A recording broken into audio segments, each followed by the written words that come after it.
Hello All and right. welcome to Never Heard It, the show where I review classic albums that I never got around to listening to. But this week I brought along a friend. He is an educator, a music producer, an MC, a singer, a vinyl collector, and a behavioral therapist.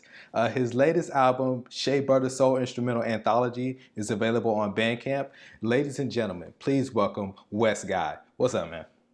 Wow, what's up? That might have been the dopest intro I've ever had. Thank you for making me sound so cool. Yo, Appreciate you do a that. lot of things, man. Do a lot of things. So the album that we're talking about is Supreme Clientele by Ghostface Killah, and I have to break out my CD.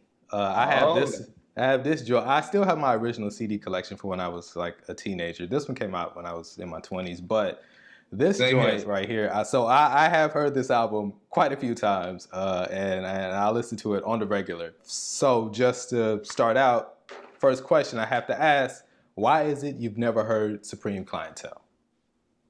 Um, Probably because I spent less time with that album. Some reason, I think the single, it didn't speak to me when I first heard that. I was like, probably listening to what the reviews and critics had said and didn't even give it a chance on my own. But I went back and there's some gems and heat in there. This album was interesting because this is kind of like the album that kind of, I don't know, saved Wu-Tang. Like when you think Yeah, about it, this is Wu-Tang was running things from like 93 to I'd say like 97. Like that was it. That yeah, was they were everything. But after that time they started putting out like all the Wu-Tang affiliate albums. That's when you get like the yeah, Killer Bee albums and the Killer Army albums and stuff like that. And then yeah. like Raekwon put out his second album, didn't do too great. Meth put out his next album, didn't do too great. So this album was the one that people like actually, were like, oh. And without this album, maybe they wouldn't have had that resurgence, and then maybe they wouldn't still Yeah, be, as big as they are right now. yeah, it would have been too many misses. They Yeah, needed one to hit and at least yeah, do commercially well at the time yeah, to, show absolutely, that there's still an investment and that they're still making good yeah. music. Yeah, and RZA is a genius just for being able to keep it out there and just have it still be relevant. So he's just a Yeah, genius on the marketing side, as well as music side. absolutely. Yeah. So Absolutely. let's just talk about the album then. So you said that you said that it was some heat on there. So what songs were you feeling on this one? The standout track for me, Stay True. I really love that beat. After researching, RZA did about 80% of the album, not Hmm. fully. So I'm used to him Yeah. doing all the production, but this was one of his standout beats. Stay True. And I realized it's been sampled mad times by Kanye. Like Hmm. Kanye is a huge RZA fan. I don't think a lot of people know Hmm. that, but No Parties in LA and the new Yeah. Godflow both sampled this track. And Hmm. I've always realized it was Ghost, but I never like try to associate where it came from because he's like, Hmm. shake that party that Yeah. rock. And I was like, Exactly. yo, Exactly. I actually thought he just kind of hired him to just do the background vocals because they're always working Hmm. together now with the members of the Wu. But Hmm. it was a sample, and that blew me away. And just the lyrics, staying true to self, staying true to the craft, staying true to everything that they set their eyes on. The Hmm. success is coming. It's easy to get jaded in those times and fall into the vices. And I think Ghost was just having this grapple with that, like Hmm. how do I stay true? How do I stay hungry? Hmm. And that this song was actually produced by Inspector Deck, who doesn't produce a What? whole lot, but Inspector Deck Oh, actually produced "Stay True." oh Um, wow. So you just yeah, hit and me off with another fact. I didn't even know Dak yeah, was yeah, like heavy in the production game at yeah, all. he pretty much only produces for other Wu Tang albums. Like he does a Okay. lot on his own albums, and then he Okay. only produces for other like Wu Tang art. He doesn't like really reach outside. But like this is, I think this one, and I think like Beneath the Surface by GZA, that Yeah. song he produced. Okay. But aside from that, like I don't think there's any like really huge standouts. But like this one, yeah, he actually produced, and I was This really is a surprised about huge that. I completely standout. If forgot you're about a real hip hop head, this is a that. real standout. And to find out he produced that, because Yeah. I was just like, yo, RZA murked that beat. But this Mhm. even blows my mind away even more. Wow. Yeah. That's a cool So what else? Anything else? Yeah. Oh man, a lot. Of course. Let's see what else was next. So Stay True. I had mad fire sign emojis by that. The next one that I really liked was Mighty Healthy. By the title, I was already thinking about the Dead Prez song. I feel like he was on his consciousness of like food tip, like RZA had finally got through to them with the no red meat, you know, because the health problems. I didn't know Ghost had mad health problems like around that age, you know. So this was all about, you know, not just like physical healthiness, but mental healthiness. Like he kind of was talking about like the New York crab in the barrel mentality where fools are just like trying to beef and cut the next guy down to build up. It seemed like Ghost was like really in search of something on this record. For the singles though, honestly, Apollo Kids, I had heard that song a few times, of course. That was one of the ones that was being pushed. I didn't like the first single too much, the one that you named before prior. Oh, Cherchez le Ghost? Yeah, that was the one that turned me off as a kid for some reason. The drums weren't hitting for me enough, so it turned me off. But Apollo Kids, that standout, Ghost and Ray. So what else was a hit? One.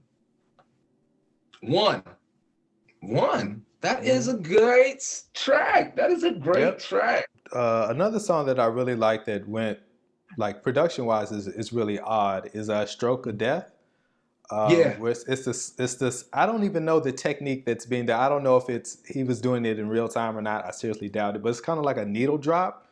Where I don't even know that if it's technically a needle drop, because it didn't sound like he was lifting up the needle and putting it back down. It just sounded like he was playing it, pulling it back, playing it, pulling it back for like every bar, and it's just such a weird sound. Like I get how it might be like annoying to some people, I don't know, but like for me, that was one of my favorite like production choices.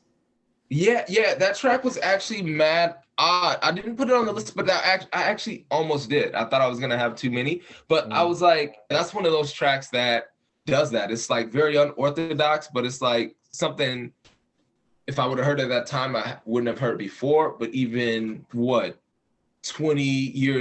some odd years later, it's still dope and unique, and I still haven't heard nothing like that. You know? Exactly. What was another standout? Buck 50. Pretty short track, I think. Yeah.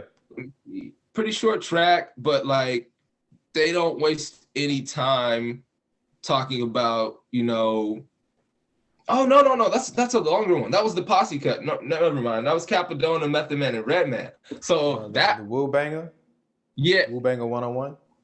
No, that's at the end. So Buck 50 had Capadona, Method Man, and Red. Oh yeah. So, okay. Yeah. Oh yeah. You know what I'm saying? That was the first time, or would have been the first time that I heard Meth and Red on a Ghost track. You know, together, bringing that in, and then Capadona is always dope, meshed with Ghost. So that joint was banging, and I think it was one of those gritty ones that was just like no hook. Pass the mic off. They probably didn't do it like they did then because they have way better studios then. But I imagine like in the studio, everybody writing, some good herb getting twisted up. Just a really good fun session where it seemed like, you know, Meth always brings the energy, Ghost always brings the energy, Cap kind of balances it out, and then Red always comes in with some flamboyant, you know, crazy emphasis. And it just felt like a good track. It had that warmth on it where it's just like some of the tracks are reflective tracks. And this is like one of those that was just like, yo, let's just turn it up, let them know what we can still do so they ain't saying this is like a Ghost conscious album or something, you know? Yeah. Even though he had a good balance on this. And Malcolm. Oh, go ahead. No, go ahead. Well, we talk about Malcolm. Yeah, let's talk about Malcolm, yo. Why does no one talk about Malcolm? This is a track. Like, you know, everywhere from the speech samples to him just reflecting on the culture, reflecting on himself, reflecting on the knowledge itself. I feel like Ghost was on, what do they call that? he might have been a 5% by this time, and what it was sounding like. I think he had the Guidance and Earth chain on in the video. But it just seems like he was kind of on, like, really trying to dig deep and reach back a little bit, like to see where he was going. He needed some historical reference. Of course, Malcolm is, you know, always been role model, leader of, you know, the culture, and one of mine. So it was just good to hear him bar out, give some homage to Malcolm, kind of each one teach one mindset. And he was really off that crab in the barrel stuff. Like, I think he might have even used that phrase, but he was just kind of talking about, you know, how it felt like everyone was trying to tear the next man down to build themselves up. Because this is a time where hip hop's mad competitive. It's always been in nature for bars, but it was like label spots, attention, video slots. Like, it's changing. It's more commercial now. So there's new guys coming in, dissing everybody, dissing the Wu, the 50 Cent, How to Kill. And, you know, they're kind of fired up, but like, they're kind of wised up too. So it's just like, yo, I'm your big homie above anything. You know, I'm not trying to keep you away from your cream and you getting your money, you know, but like, I'm not gonna let you disrespect me either. So it was so many messages and jewels in that one, but that's a standout joint for me as well. Yeah, and it's also kind of a storytelling rap in that one, which he didn't, I always love when he does that. He did that a lot on Iron Man and his other albums too, but like on this one, he didn't do it that much, but that was one of the few like storytelling raps that he did. Yeah, I think the first verse is like a story, and then I think he goes back to like some inner reflection. But yeah, like Ghost can tell stories, you know? Oh, absolutely. He's a wordsmith, he's a pensman. You know, people might not like overtly remember him as that because his personality is so huge, but don't get it twisted. That man can tell his story. He can tell a story from another viewpoint. I mean, in my opinion, I think he's one of the greatest. Definitely top 10 like storytelling rap. I think he's one of the best. We gotta make a list. We gotta get a little committee together for that. Like, who are our top storytellers? All right. So while we're talking about all the stuff that you liked, was there anything that you didn't like on the album? What didn't I like? Who would you bleep? I'll cut that for you. Who would you, you know, in the blank? Well, you know what? One of my least favorite things on this album, and it's really not about the music, is that I think earlier you said there weren't a lot of skits, but there are a lot of skits. There's a lot. I actually did the numbers, and there are 12 minutes of interludes. 12 minutes of interludes. So it's just webbed in there, though. Yeah. It's like after a track, though, like a hidden track. So, it's true. So, like, it's between, like, there's the Wino skit. That's like 3 minutes long. There's the Who Would You on the other one. And then there's the, I mean, if you count the intros, and, like, it's a total of 12 minutes. Okay. Out of an hour and 4 minutes. Yeah, so out of 4 minutes. Yeah. Oh, wow. So, I guess it was just kind of webbed in there, and I was just used to kind of seeing, like, so the Iron Man theme intermission, so I was, like, counting, like, the actual title ones. But, let me tell you why I don't like the lead single too much. I felt like that didn't embody the album at all whatsoever. And that kind of, like, made me, like, initially, like I said, turned off to the album. So... But of course, they were all having fun. Once I saw the video, I'm like, this is fun. But it was like an early 99, 2000 video of course, Mad Crystal, the women in the jacuzzi. And I don't know. That's part of the Wu too, you know? Like, that's why we like them, because the duality. But it was just like something I had seen over and over and over and over again. And I think, like, early on as a kid, that's kind of what I realized, like, just what was being projected to me. And that would be the stuff that I kind of stopped gravitating toward as much, because I'm like, yo, like, I'm just in search of something new, something real. But that's not always going to be what they're going to put on BET. Maybe BET stole at, like, 2:00, you might catch something, you know, off another video off the album. But it didn't seem like they shot that many videos for the album. Maybe was it just one? I think there's a video for Apollo Kids too.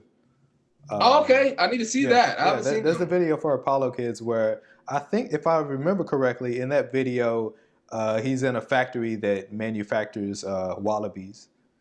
Oh, nice. And they're making like different color shoes or whatever. And yeah, I don't know. Yeah, it's an odd video, but yeah, and I'll also check that like, out. but in the song that the first single, Shayla Ghost, Hmm. I think, well, like, I don't, like, I saw the video, but like I didn't really pay that much attention to it. I just really like it just sounded so different. Like it's Yeah. barely it's almost a cover song. If you ever heard the original song, it's kind Uh-huh. of the same thing. They're pretty much just covering it with like a few raps put into it.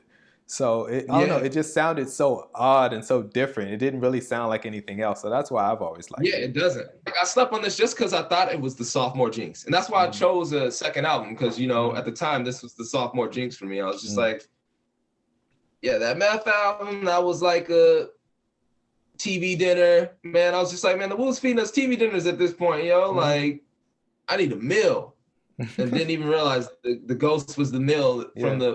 from that era of the second wave. I want to say second wave Yeah. of Wu. Yeah, personally, like when I got this album, I always liked it. I didn't realize that people considered it a classic until like years later. Mhm. I just know that I liked it, and I didn't know Yeah, that other people like really dug it too. When people think of yeah, like his classic albums, it's typically Iron Man, this one, and maybe Fish Scale. Those are the yeah, three for albums sure. that people always mention. And like because I'm from Texas, I was living in Houston at the time, so like Oh wow. not a lot of Wu fans there. So like nobody around me Mhm. was really listening to it. So I didn't get that it was a classic until other people I read about it and other people were saying that it was. You've kind of already answered this, but this is a question I got to ask. One, do you understand why this is a classic? And two, is this the album that you would go back to? Okay. Do I understand why this is a classic? Yes. I would say classic for these reasons. RZA's involvement in the Africa trip, Mm-hmm. the health things, just like the resurgence of hunger. You hear it in the flow from the jump. You hear those classic gritty tracks, they let you know like Wu still here. Then Ghost ventures off to kind of more self-reflective tracks, a little less braggadocious, the little inner, like more inner writing than what I had heard from him. The beats are slapping to this day. Like it was kind of sad that I listened to it on this iPad and not in the car on big speaker.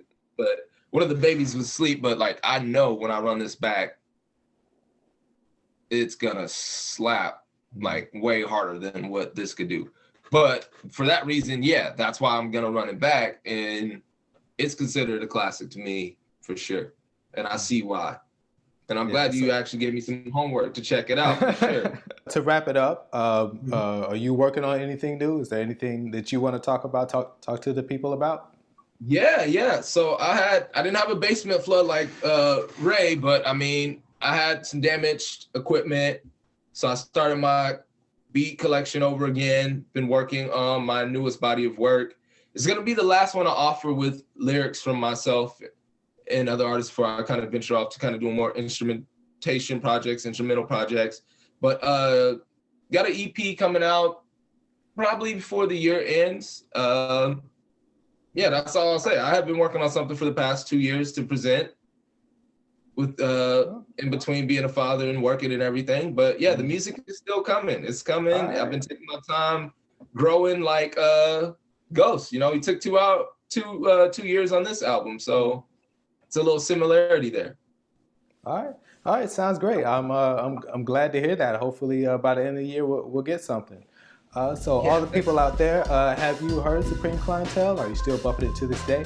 I'm going to keep talking about albums until I run out. Until then, we are two people on the internet that don't know everything. Peace.